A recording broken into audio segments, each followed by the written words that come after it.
Amin. Silakan duduk, Ibu Bapak Saudara sekalian.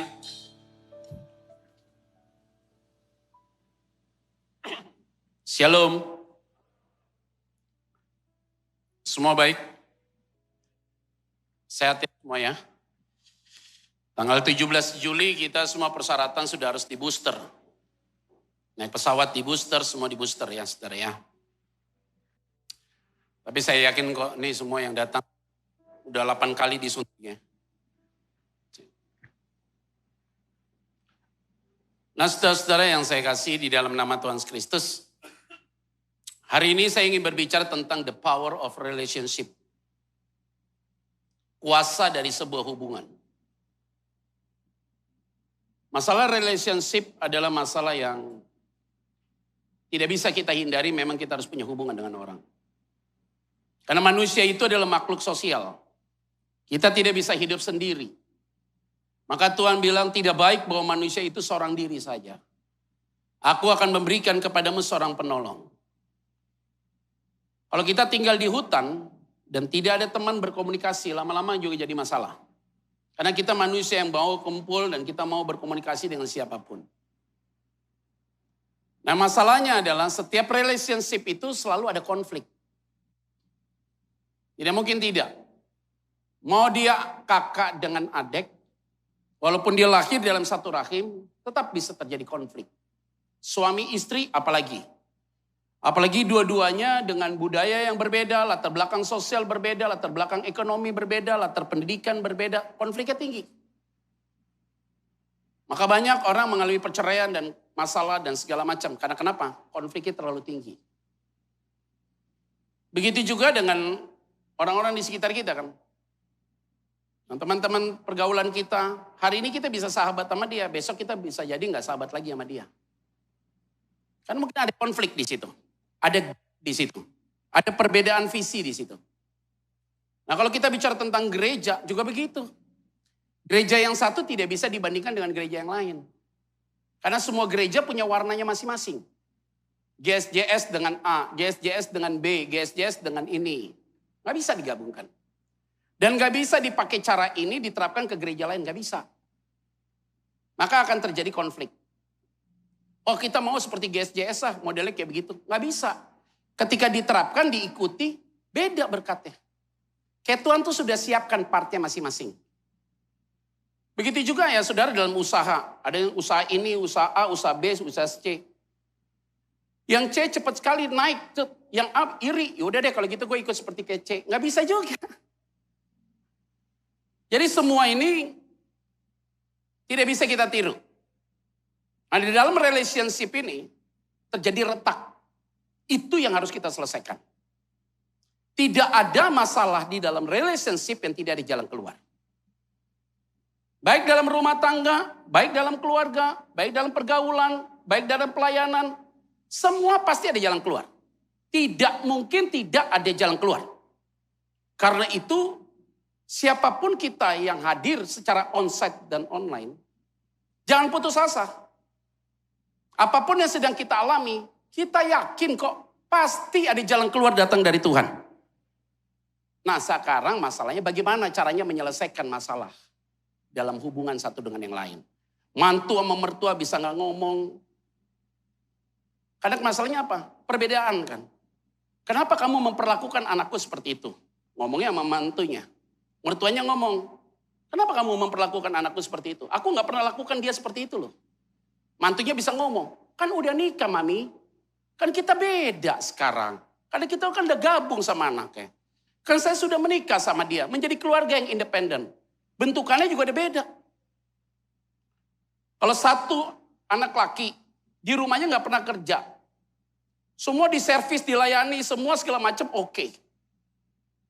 Dapat seorang istri. Istrinya ini adalah orang pekerja keras. Dari kecil udah biasa dia harus kerja. Kalau enggak, susah hidupnya. Ketemu dalam rumah tangga. Karena istrinya pekerja keras, lakinya biasa diumpani, konflik dalam rumah tangga. Karena lakinya dapat umpan terus dari orang tuanya, dapat umpan terus dari orang tuanya. Konflik tuh. Istri bisa ngomong, malas banget kamu. Suaminya bilang, biarin aja, yang penting duit gue banyak. Repot. Ini selalu terjadi di mana-mana. Mau tidak mau, hari ini kita ada dalam sebuah situasi demikian. Suaminya dari kecil sebelum menikah, kemana-mana naik pesawat ekonomi. Istrinya dari kecil kemana-mana, papanya udah biasa naik bisnis kelas. Setiap bank ke luar negeri, bisnis. Antar wilayah di Indonesia, bisnis. Tidak bisa ekonomi. Nih sama suami yang selalu naik ekonomi. Kalau bisa cari yang promo. Semua serba salah. Yang satu mau naik Garuda, satu sukanya Lion, kan repot. Ini masalah sebentar loh, ribut punya loh. Yang ada dia ngomong gini, ya udah deh kan gue ada duit. Lu urus sendiri, gue urus sendiri, repot. Nanti akhirnya pernikahan kalau begitu terus. Maka banyak anak-anak sekarang nikah, kenapa? Pisah harta dari awal. Ini harta gue ya sebelum gue nikah sama lo, ini harta. Udah begitu, kalau udah pisah harta, saya kasih tahu rumah tangga pasti berantakan. Karena dua-duanya itu berangkat dari orang-orang kaya. Udah repot saudara. Kalau masalah harta aja nggak terbuka, apalagi masalah hati. Susah. Istrinya mau beli tas ini Herman. Lakinya maunya beliin tas mereknya Kipling. The Herman itu Gucci, Dior. Susah jadinya. Udah deh aku belanja. Pergi ke Plaza Indonesia. Pulang belanjaannya branded semua. Yang ini enggak. Mangga 2. Nggak bisa juga begitu. Jangan pikir ini biasa. Ini jadi serius kalau tidak diselesaikan. Nah hari ini kita ngomong tentang firman Tuhan tuh doktrin tuh di sini Pak. Bu. Ini Alkitab di sini nih, doktrin ya. Gua kalau bicara tentang Alkitab, doktrin kusut kepala kita. Khotbah itu akhirnya saudara mumet. Kenapa doktrin di sini? Nah sekarang bagaimana firman yang berat ini kita turunkan yuk untuk down to earth. Menjawab kebutuhan kita. Karena Yesus itu tidak pernah berbicara membuat orang bingung. Yesus ketemu sama petani ngomong dengan cara petani. Dengan pedagang ngomong dengan cara pedagang. Lu mau bangun rumah? Hitung dulu anggarannya. Jangan sampai nanti kamu bangun anggarannya gak cukup, kamu diketawain orang. Ada benih ditabur pinggir jalan. Semak berduri, batu-batuan, di tanah yang baik, dikasih tahu. Ngomong sama nelayan, ngomong pakai cara nelayan. Tebarkan jalamu, pakai nelayan. Ngomong sama orang gak mampu, duduk dia. Berbahagialah engkau yang miskin di hadapan Tuhan khotbah. Jadi Yesus itu ngomong dari hati ke hati, saudara. Yang repot apa? Kalau kita udah ngomong, apa kata Tuhan? Itu udah repot saya. Apalagi kalau ngomong saya ketemu sama pendeta, teman pendeta. Pet, Tuhan bicara lu Pet di telinga gue. Ih gue takut lu sama dia lu. Seolah-olah dia yang paling dekat sama Tuhan dan kita gak deket. Tuhan bicaranya apa? Tahu nih Tuhan ngomong jelas sama gue. Celo. Emang Tuhan dari surga ngomong, Petra. Gak begitu Tuhan kita. Saya kasih tahu ya, Tuhan kita gak pernah nakutin kita. Tuhan kita gak aneh-aneh.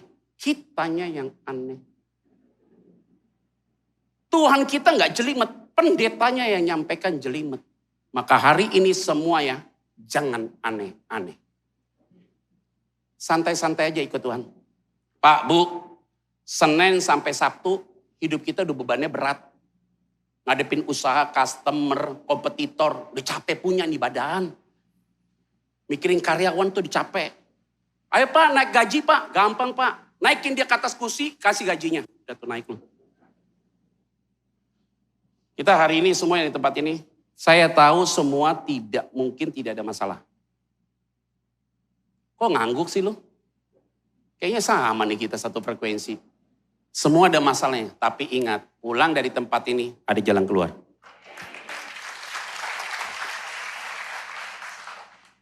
Nah sekarang firman Tuhan hari ini, the power of relationship.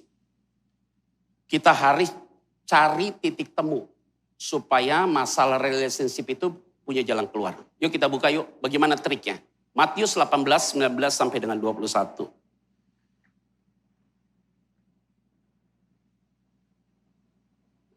Matius pasal 18 ayat 15 sampai dengan ayat yang ke-20. Ayat 15. Apabila saudaramu berbuat dosa, tegurlah dia di bawah 4 mata. Jika ia mendengarkan nasihatmu, engkau telah mendapatnya kembali. Saya ulang sekali lagi ya. Apabila saudaramu berbuat dosa, tegurlah dia di bawah 4 mata. Nah, ini menarik nih. Apabila saudaramu berbuat dosa, tegurnya berapa mata? Itu berarti berapa orang? Makanya apa?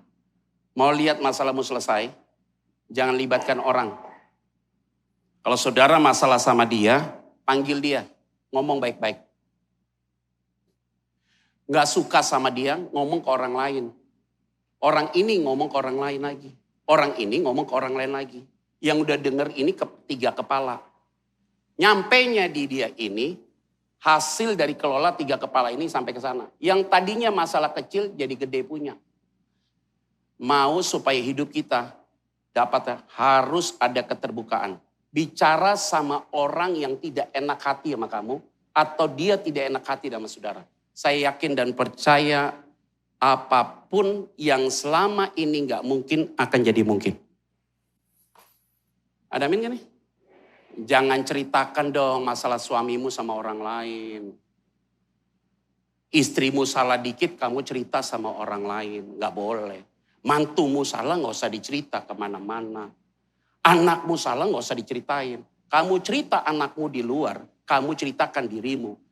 Kamu cerita suamimu di luar, kamu ceritakan dirimu. Kamu ceritakan istrimu di luar, kamu ceritakan dirimu. Stop untuk cerita kepada orang lain. Hari ini ngomong face to face. Kalau gak suka, aku gak suka sama kamu. Sederhana tuh. Kita berumah tangga begitu kok. Saya kalau gak suka sama istri saya, Mas sorry ya mah. Hari ini gue gak suka loh sama lo. Sikap lo nih gak bener banget loh mah. Dia jawab apa? Gue juga gak suka sama lo. Biasa wanita selalu begitu. Tapi kan fair kan? Mau tahu gak Bu, Pak? Supaya kita gak konflik dengan orang yang kita kasih gampang.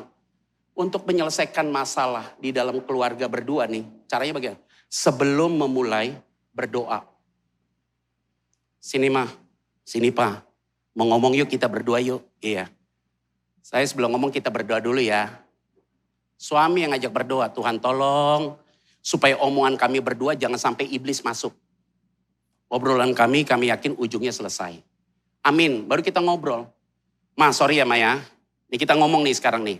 Gue tahu gue salah. Istri belum dibilang salah. Gue juga, gue salah. Karena udah berdoa. Coba kalau belum berdoa. Ma, apa? Yuk rapi punya loh. Jangan suruh istri yang berdoa. Suami yang berdoa. Kenapa kalau istri yang berdoa? Tuhan Yesus. Kalau istri dia mah kami yang berdoa. Dia bukan berdoa, dia sampaikan masalah dalam doanya. Tuhan lihat suamiku, dia mulai ngancam-ngancam saya. Ya Tuhan, kita jawab, ada apa lu? Hari ini, kita ini bukan orang gak rohani. Kita ini semua orang rohani. Ada Roh Kudus kan? Ada Yesus kan? Gak usah repot. Kalau engkau ngomong berdua suami istri, baik-baik, hidup rukun, berkat Tuhan perintahkan. Yang tadi sebelum ke gereja ribut nih di parkiran. Kayaknya ada yang ribut nih. Pas masuk ke gereja colek-colekan. Tuh lu tuh. Jangan ribut lu di sini, gue kasih tahu. Ngomong damai nih kita nih. Ngomong damai. Oh ini Pak ada yang ngomongin lu, panggil orangnya sini. Bicara sama dia baik-baik. Jangan ngomong di mana-mana. Kasihan anakmu, dia lagi usaha pelan-pelan. Gitu ya kasihan. Kayak saya tadi senang GSJS sekarang buka cabang di Jakarta. Ya, visinya GSJS akan buka di 7 provinsi ya. Saya bilang tadi Pak Sam, di 37 provinsi. Dan di seluruh dunia. Biar Michael sama Andrew yang capek. Ya, santai aja kok menikmati. Apain sih kita hari ini? Mau ribut sama siapa? Ya, capek kan? Hidup kalau ada beban, gak enak. Kamu mau tinggal sama suamimu sama istrimu satu kamar. Statusnya pernikahan tapi udah gak ada cinta. Untuk apa? Hatimu gak enak ya. Lu berdua tinggal satu kamar. Gak ada cinta, gak ada getaran lagi. Akhirnya apa? Jadi rusak kita rumah tangga kita. Anak kita nonton, ih papi mami kok dingin ya. Siram air panas. Waduh, saya kasih tahu nih. Ini kita ngomong real aja nih semua yang ada di tempat ini. Tingkat perceraian sekarang yang paling banyak keluarga Kristen. Tapi saya lihat wajah-wajah di sini suami istri rukun semua. Amin. Saya lihat wajah Bapak Ibu setia ya. Saya khotbah selalu ada ya Pak. Kayak Tuhan Yesus ya Pak. Omnipresent nih. Semua yang ada dalam ruangan ini nih, ini yang masih gadis nih, yang masih bujang nih saya kasih tahu. Ya kalau dari masih pacaran ribut-ribut terus, tinggalin tuh orang. Kalau masih pacaran laki lu udah gini, diam kamu, diam. Lu pikir Bung Karno. Gini-gini lu diam-diam aja lu ngomong Bung. Apalagi baru masih pacaran cewek kalau ngomong sama laki. Kamu beb, say. Anak sekarang nih. Han. Handek. Ngomong sama lakinya begini. Lu duduk. Karena pacarnya pendiam, temperamennya flekmatik, jarang ngomong, ditanya juga kadang-kadang ngomongnya lama. Duduk. Kalau cewek udah duduk. Besok nikah, hak sepatu. Diam gak lo? Hari ini nih semua yang hadir dalam ruangan ini nih. Yang ngomong pakai hati dia, satu sama lain. Kalau kamu cinta sama dia, sayang sama dia, ngomongnya pakai hati. Semua nih kita yang ada di tempat ini nih, tidak boleh satupun di tempat ini yang menceritakan kerusakan masalah pribadimu, masalah keluargamu kepada orang lain. Stop ya. Saya kasih tahu stop ya. Tolong dikunci. Gue marah banyak nih gue bilang nih. Saya kasih tahu, ini cerita sama orang lebih banyak. Hari ini kita punya masalah besar.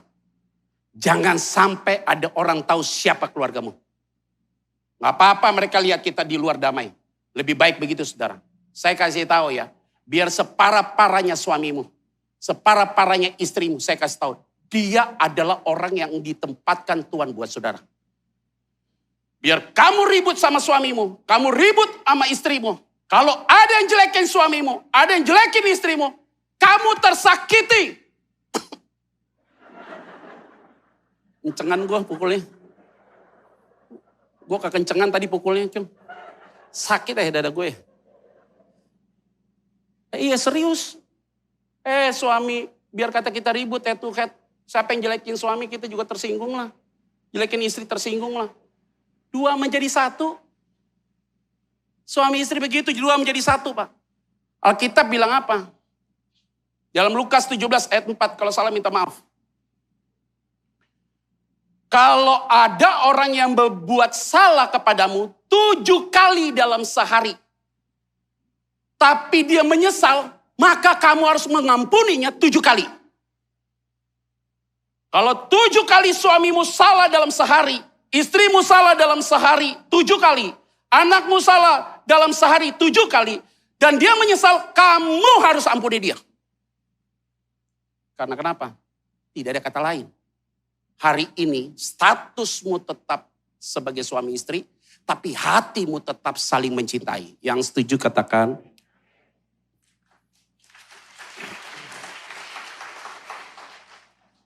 Kayaknya dia mulai cocok nih vitamin nih. Kalau ada orang yang berbuat salah, yuk tegur sama dia. Aduh Pak, ini cerita ya. Satu keluarga nih, lakinya ketemu sama saya di mall. Sama cewek, makan siang. Dari jauh dia tahu saya pendeta kan. Pak pendeta, Pak, padahal saya udah lihat dia, tapi gue belaga bego. Pak pendeta, iya, kenalin Pak, selingkuhan saya. Oh iya, kenalin. Oh iya. Oh ini laki hebat banget loh. Kenalin Pak. Nih yang kedua katanya. Istrinya hopeng. Sama saya hopeng banget. Saya mau telepon takut. Akhirnya saya diam. 3 hari kemudian saya di persekutuan doa. Istrinya ada. Kayaknya gue ngomong nih. Saya bilang Gue ketemu laki lu tuh di situ. Oh iya, laki gue udah cerita sama gue. Ceritanya apa? Dia bilang, kenalin nama lu sama yang kedua kan? Emang ibu tahu? Udah dikasih tahu, itu baru yang kedua, ada yang kelima.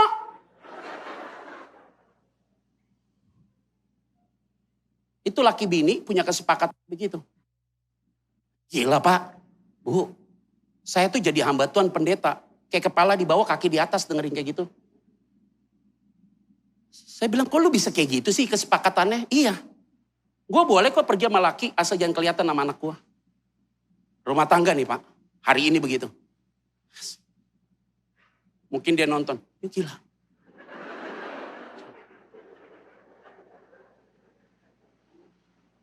Wow. Jangan munafik saudara. Tapi saya lebih senang sama orang model kayak begitu. Yuk terbuka, walaupun gila. Daripada lu adem, bergelora di bawah. Hari ini ingat baik-baik ya. Kalau engkau tahu dia salah, tegur 4 mata. Yesus itu tegur Petrus gak di depan murid yang lain loh. Petrus sini. Apakah engkau mengasihi aku lebih dari semuanya itu Petrus? Petrus. Enggak, Yesus gak pukul gitu, enggak ada. Dia gak pernah gini Petrus, gak pernah. Ampun Pak. Yesus gak pernah pukul Petrus gitu. Ngomong sama Petrus. Apakah engkau mengasihi aku lebih dari mereka semua? Petrus. Yuk kasih gue gak lebih daripada mereka semua. Face to face lo ngomong. Keren. Hari ini. Semua yang hadir dalam ruangan ini. Jaga rapat. Orang-orang yang kamu cintai. Supaya engkau lihat. Dalam rumah tanggamu ada kuasa.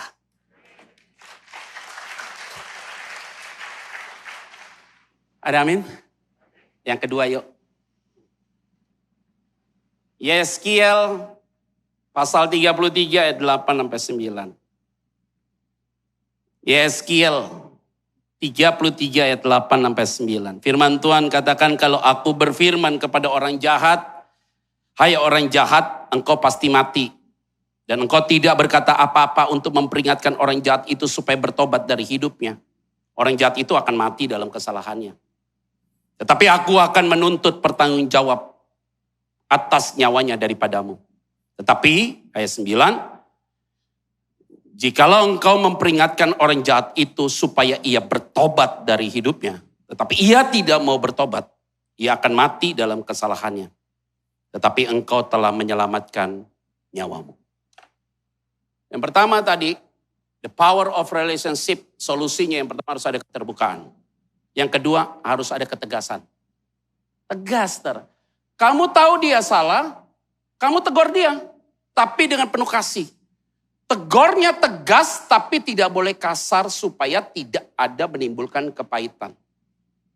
Kalau kamu tahu dia salah, kamu biarkan dia dan tidak tegur dia, maka dia mati dalam kesalahannya. Segala kesalahan dia, kamu tanggung. Tapi kalau engkau tegur dia atas kesalahannya bukan dengan kata yang kasar tapi tegas, saya kasih tahu buat saudara sekalian. Maka engkau menyelamatkan dirimu. Kalau dia bertobat, dia selamat. Kalau dia tidak bertobat, kamu sudah menyelamatkan dirimu. Lebih baik tidak tahu daripada tahu tidak mau ngomong. Maka semua yang hadir dalam ruangan ini, jangan biarkan anakmu buat kesalahan tapi kamu tidak tegur dia dengan tegas. Jangan dengan kasar tapi dengan tegas. Dan jangan ada kata-kata mengumpat, kata-kata kutuk. Yang ada adalah kata-kata yang tegas, mendidik, tidak membuat dia terluka, tapi mengajarkan dia supaya dia hidup lebih baik lagi. Itu yang benar. Lihat anakmu pacaran, mau izin mami, papi mau kemana? Ke Bali. Sama siapa? Sama pacarku. Tapi aku bawa temenku sama teman-teman. Percaya, jangan percaya. Tapi pergi sama teman-teman kau tinggal satu villa rame-rame. Nanti jam 12 hilang berdua. Emang temennya jagain dia terus? Orang semua pergi pasang-pasangan. Nggak ada tolerir, nggak bisa. Mau pergi sama pacar, tunggu nikah, pergi deh lo. Pergi selamanya dan jangan balik. Oh, saya to the point. Anak saya cewek 2 loh. Saya bilang sama istri saya, kalau ada cowok yang deket sama dia, datang ke kita bukan, tante aku mau pacaran sama anak, nggak ada. Datang ke sini bilang, tante aku mau nikahin anak tante. Saya tanya, gajinya berapa? Tegas loh, nggak kasar. Keturunan ular beludak. Yesus ngomong itu bukan kasar. Kasih tahu sama ahli Taurat, jangan munafik kamu. Petrus, lu ingat baik-baik ya, sebelum ayam berkokok, you sangkal aku 3 kali. Bukan kata kasar lu, tapi kata tegas. Poin. Wow. Jangan kau menyimpan sakit hati pada orang. Tegas bukan kata kasar. Karena kalau kasar melukai hati orang. Tapi kalau tegas membuat orang itu sadar dan dia mau berubah. Setuju nggak? Setuju nggak? Oke. Lanjut kalau gitu. Kalau hari ini kita ada dalam ruangan ini, ingat baik-baik. Masih untung ada orang yang ingatkan kamu. Kalau sampai orang tidak mau lagi ingatkan kamu, tanda bahaya. Maka semua yang hadir dalam ruangan ini, ingat baik-baik. Tuhan sayang buat saudara sekalian.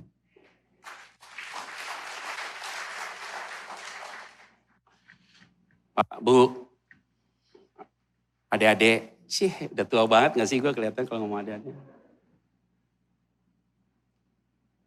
Suami istri boleh ribut ya, tapi jangan keluar kata-kata kutuk ya.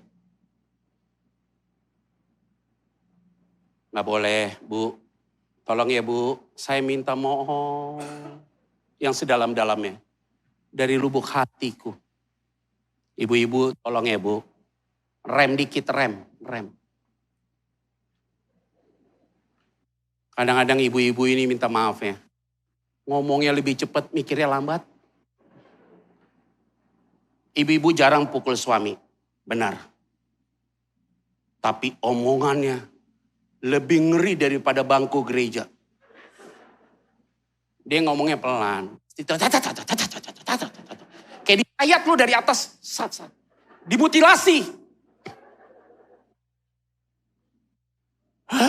Istri kalau ngomong.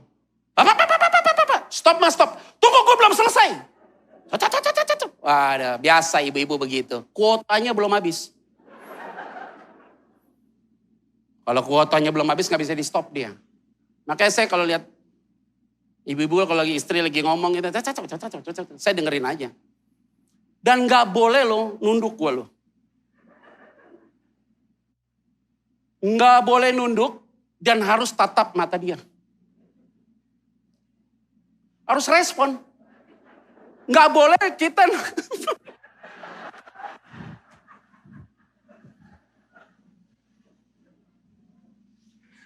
Nggak boleh kita denger dia sambil mata kita tuh blank. Itu lu selesai punya lo, gue kasih tahu. Nunduk salah, lihat salah, mata blank salah. Jadi kalau dia ngomong, harus begitu lo, gila. Gue udah nikah 15 tahun, itu yang gue alami.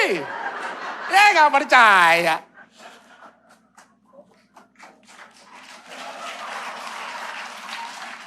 Yang tepuk tangan perempuan semua. Ini si ibu-ibu yang datang sama suami, dengerin. Gue kayak Fred juga loh. Nih waktu siang nih, kalau gak begini sih tidur punya loh gue di atas mimbar loh. Pak, aduh, dengerin dia. Dulu saya pernah begini. Hargai gue ngomong, oh siap mami, oh aman. Apa kata dia, apa kata Tuhan Allah? Dia ngomong, oh. Kita gak bisa dikasih kesempatan boleh nyelah. Mau nyelah dikit, dia kasih kode begini nih. Kayak Musa berlalu laut Teberau. Dia tahan kita loh. Dia mau dia tahan begini, mulut jalan terus. Wow. Terakhir dia habis. Biasanya kalau ibu udah ngomong terakhir, sampai habis dia berhenti nih Pak. Baru ditanya, kamu ngerti gak Pak? Enggak. Kebanyakan yang lu ngomong, gue gak ngerti sama sekali. Lu ngomong apa? Dari tadi lu ngomong kiri, ngomong kanan, ngomong kiri, ngomong kanan. Lu kan orang pintar bisa simpulkan. Oh ada apa? Cerewet lu, gue kabur lu. Ini real bos. Itu kenyataan kita. Jaga hati. Laki jarang ngomong banyak. Tapi tangannya bisa bahaya. Kalau tangannya dia nggak main, dia main di luar. Stop bahasa-bahasa kasar. Boleh ribut suami istri, jangan ngomong dikit-dikit. Gue nyesel nikah sama lo. Gue udah gak ada rasa sama lo. Gue dingin sama lo. Gue gak ada getaran. Setrum pantatnya. Supaya ada getaran lo. Cerai kita. Iblis tangkap jadi rusak lo. Gak boleh begitu lo. Kita marah sama istri kita juga kadang-kadang tolong dijaga pak.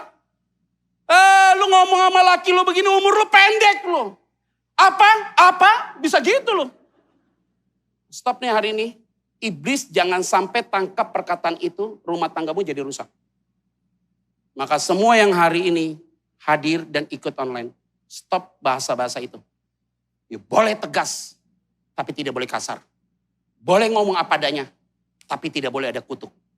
Anakmu salah dikit, bangun siang anak putri, umur baru 14-15 tahun. Bangun siang, jam 10 bangun, kita ngoceh. Anak gadis bangun jam begini. Jauh jodoh kamu. Ditangkap iblis, gak nikah-nikah sampai umur 70 tahun. Anak laki kerjanya malas, gak dapat kerjaan di mana-mana. Siapa yang mau terima kamu kerja? Kamu nanti hidupmu susah. Ditangkap iblis, tidak diselesaikan. Hari ini semua yang hadir dalam bulan, boleh tegas, sampaikan kepada dia, tapi bina dia untuk menjadi pribadi yang baik menurut pandangannya Tuhan. Ada amin?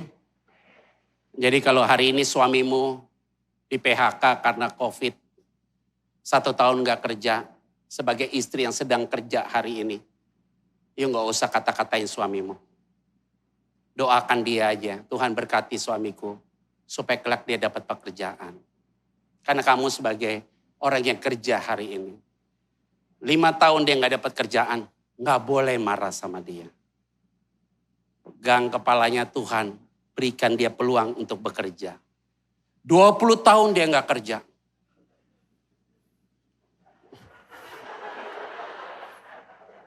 Kamu pasti berdoa, kapan dipanggil Tuhan? Kelamaan lu kayak ini. Sabar-sabar ya, sabar-sabar. Sabar-sabar. Udah mau keluar kalimat yang negatif, tolak ya dalam nama Yesus. Tuhan tolong. Jaga ya hati ya. Kalau memang kamu sebagai istri hari ini kerja, suami mau gak kerja, ya udah. Tuhan lagi berkati kamu. Tuhan lagi berkati rumah tangga itu lewat kamu. Udah santai aja, nikmati aja. Karena uang istri, uang suami. Uang suami, uang istri. Gak boleh dirubah-rubah. Maka semua yang hadir hari ini, kalau engkau tahu saudaramu salah, tegur dia. Kalau kamu gak tegur dia mati, kamu tanggung kesalahan itu. Maka semua yang hadir di tempat ini, saya yakin hubunganmu pasti punya kuasa.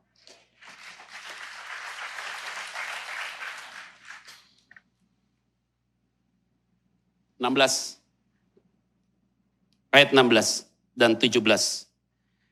Jika, Matius 18, ayat 16 dan 17. Jika ia tidak mendengarkan engkau, bawalah seorang atau 2 orang lagi, supaya atas keterangan 2 atau 3 orang saksi, perkara itu tidak disangsikan. 17. Jika ia tidak mau mendengarkan mereka, sampaikanlah soalnya kepada jemaat. Dan jika ia tidak mau juga mendengarkan jemaat, pandanglah dia sebagai seorang yang tidak mengenal Allah atau seorang pemungut cukai. Kalau sampai hubungan di dalam keluarga itu bermasalah, libatkan orang ketiga. Siapakah dia? Biasanya dalam konteks konseling, yang harus dilibatkan pihak ketiga itu adalah pendeta yang memberkati pernikahan mereka. Karena pendeta itu yang sudah melakukan konseling pranikah dengan dia. Makanya saya selalu begini Pak, kalau ada satu keluarga cerita masalah sama saya, Pak, masalah keluarga saya sudah genting sekali Pak. Saya mau datang sama Bapak, konseling Pak, keluarga ini. Kalau enggak Pak, ini masalah besar. Saya selalu tanya gini, Ibu, Bapak mau tanya. Ibu Bapak ini jemaat mana ya? Oh saya jemaat ini. Dulu diberkati oleh siapa ya? Oh diberkati sama ini. Lebih baik datang ke gereja itu, temui pendeta yang berkati kamu. Karena kenapa? Dia lebih tahu background kamu berdua. Jangan datang ke saya. Waktu diberkati lewat orang, punya masalah, datang sama saya. Enggak fair. Oh gitu ya Pak, tapi suami saya maunya sama Bapak. Iya, tapi saya nggak mau. Kenapa saudara? Kalau dia datang sama saya harus urut lagi ke belakang ceritanya. Panjang banget. Ini yang masalahnya serius. Makanya saudara yang belum menikah nih, yang masih muda-muda nih. Yuk kalau mau diberkati di GSJS, ikutin konseling pranikah dulu. Jelas dulu masalahnya apa, ini apa. Supaya kalau terjadi konflik, penyelesaiannya bisa diurut ke belakang lagi. Maka semua harus libatkan pihak ketiga yang bertanggung jawab terhadap rumah tangga itu. Yaitu waktu dia diberkati. Supaya rumah tanggamu itu tidak bocor kemana-mana. Pak, tapi pendetanya yang berkati saya sudah meninggal. Gerejanya masih ada nggak? Udah bubar. Terus bagaimana Pak? Oke. Cari hamba Tuhan yang rohani, yang mulutnya nggak bocor. Jangan sampai kamu cerita sama dia, nanti dia khotbah ceritakan tentang masalahmu, sebut namamu di atas mimbar, kamu punya kepahitan sama orang itu. Sehingga banyak jemaat punya kepahitan sama pendeta karena aibnya dibuka di atas mimbar. Tadi yang saya ngomong itu tidak pernah saya sebut nama. Kalau ada yang tersinggung, ya GR.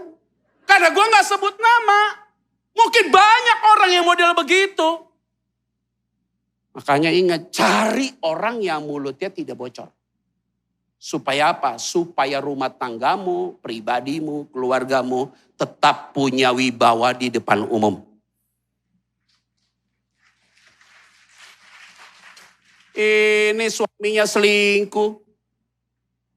Istrinya ngomong di atas mimbar, suami gue selingkuh nih segala macam.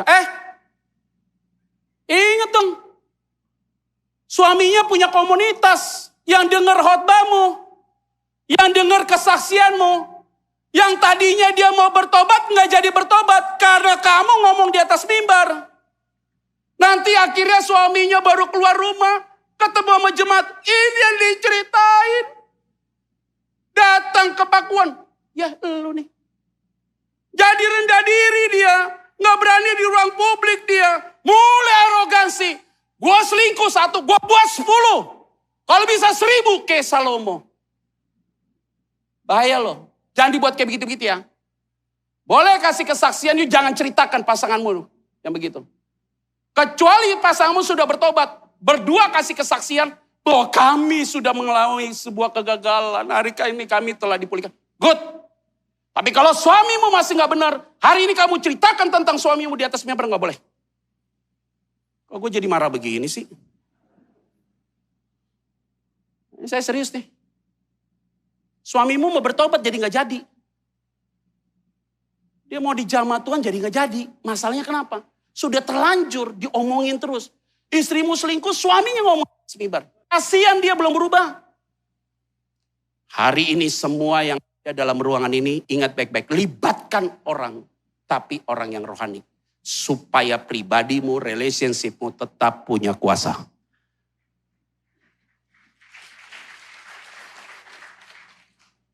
Jazz nih jemaatnya pinter ya. Tepuk tangannya itu ada iramanya loh. Kayak gelombang. Dengerin khotbah kayaknya bener nih. Ingat ya, semua yang hadir dalam ruangan ini nih. Saya ngomong serius punya nih. Berani libatkan pihak ketiga yang kamu libatkan orang yang rohani. Jangan sampai orang itu tidak rohani. Jangan sampai orang itu punya kepentingan. Jangan sampai orang itu senang kamu punya masalah dan dia serang kamu balik. Kalau kamu punya masalah jangan cerita sama orang. 20% mereka tidak peduli, 80% mereka senang kamu punya masalah. Kalau kamu bahagia dan kamu sukses, jangan cerita sama semua orang. Karena gak semua orang happy kalau kamu sukses. Jangan ceritakan, rumah tangga gue romantis. Tunggu tanggal mainnya. Hati-hati loh. Penampakan di media sosial tidak berbanding lurus dengan realita. Ingat baik-baik ya. Pemandangan di media sosial tidak berbanding lurus dengan realita. Makanya di media sosial saya nggak pernah tuh tampilkan muka istri saya. Cantik nggak? Istriku baik. Terus di media sosial peluk dia. Geli. Kalau ada pasangan suami istri yang selalu tampilkan istrinya keharmonisan, masalah pasti dalam keluarga dia. Pasti lihat masalahnya pasti. Nih keluarganya ada masalah. Kalau ditampilkan istrinya terus harmonisasi sama istrinya terus, pasti ada masalah. Pasti ada masalah. Pasti. Nih setelah ini pada dilihat semua nih. Kita nih kan udah berkeluarga nih. Kita kayak begitu geli Pak. Kecuali anniversary, kecuali dia birthday, kecuali ada satu momen kita lagi pergi kemana bersama dengan keluarga, alamnya berbeda, ya enggak? Di belakangnya kita lihat perang di Ukraina. Oh keren loh, lu pergi ke Ukraina sama suami istri lagi peluk gitu, keren loh, viral pasti. Ada pasangan romantis dari Indonesia lagi foto di tengah-tengah perang. Roket lewat gitu. Keren loh. Keren banget loh. Lu pergi ke sana, selesai foto, selesai. Hari ini semua yang hadir dalam ruangan ini berhikmat dalam segala hal. Maka hidupmu diberkati Tuhan.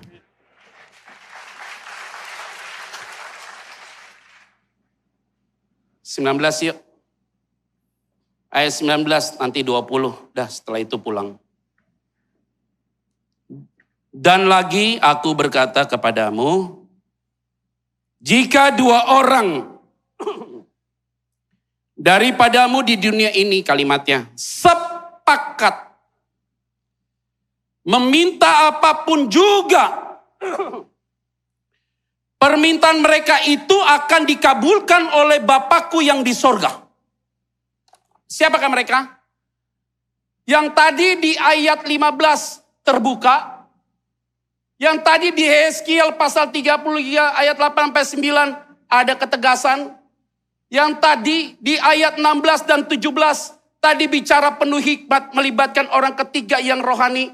Maka di ayat 19 tadi dibilang apapun yang kamu minta dengan sepakat. Maka Tuhan akan mengabulkannya.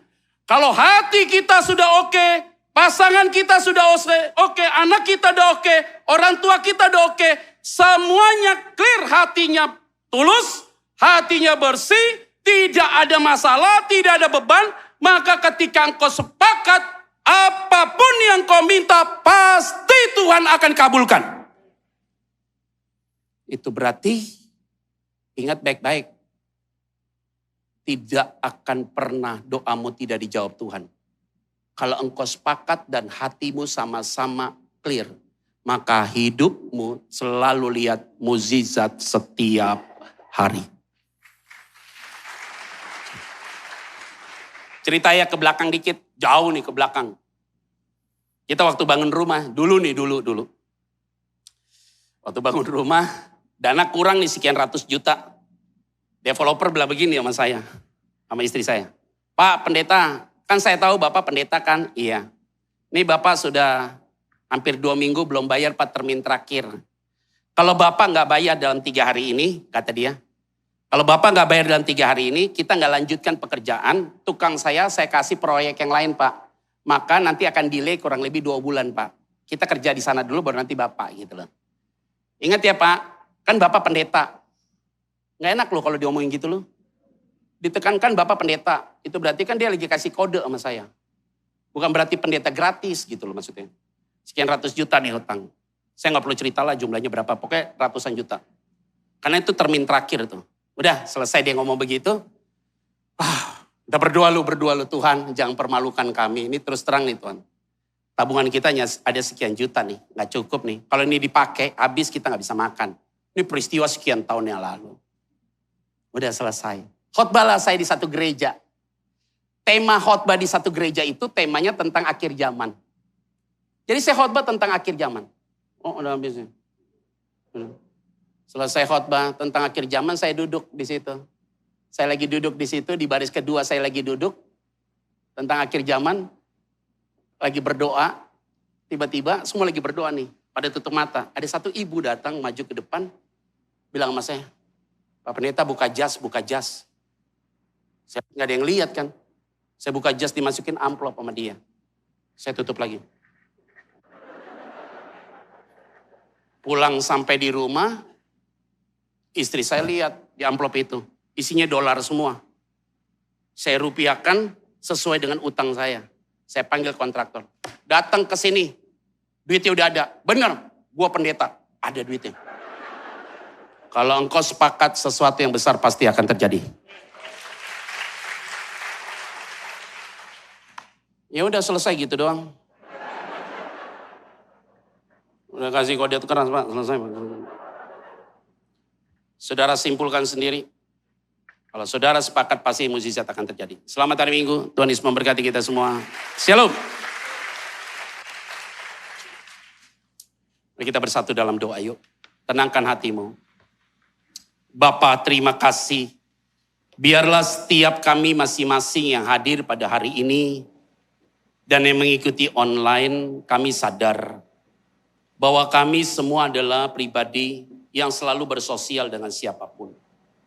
Kalau engkau dapati kami ada sebuah konflik di antara kami, di keluarga kami, pribadi kami dengan orang di sekitar kami. Hari ini kami berdoa supaya konflik itu diselesaikan dalam nama Yesus. Tidak ada masalah yang tidak ada jalan keluar. Maka semua yang hadir dalam ruangan ini, ujungnya setiap pergumulan selalu Tuhan buka jalan. Maka kami yakin ketika mereka sepakat sesuatu yang besar pasti akan terjadi. Di dalam nama Tuhan Kristus kami berdoa dan mengucap syukur. Semua diberkati Tuhan bersama saya katakan amin.